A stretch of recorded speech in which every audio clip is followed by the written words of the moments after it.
નમસ્તે, મારું નામ શિયા ખુશાલી લલિતભાઈ છે. હું ધોરણ 1માં ભણું છું. આજનો સુવિચાર: આપણે સારું ને સરસ તૈયાર થઈને આવવું જોઈએ ને આપણો કંપાસ તો આપણો ચોખ્ખો રાખવો જોઈએ. આપણે બનાવવું જોઈએ, આપણું લક્ષ્ય સરસ રાખવું જોઈએ. સરસ, તાળી પાડો.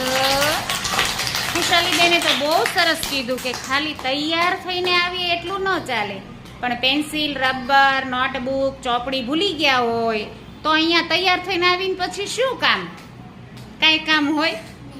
એટલે સરસ તૈયાર થઈને આવવું એટલે આપણું બેગ, કંપાસ આ બધું તૈયાર કરવાનું. સરસ માથું ઓળાવી યુનિફોર્મ તો પહેરવાનો, પણ સાથે સાથે બેગ અને કંપાસમાં જે વસ્તુ જોતી હોય એ છે કે નહીં ચેક કરી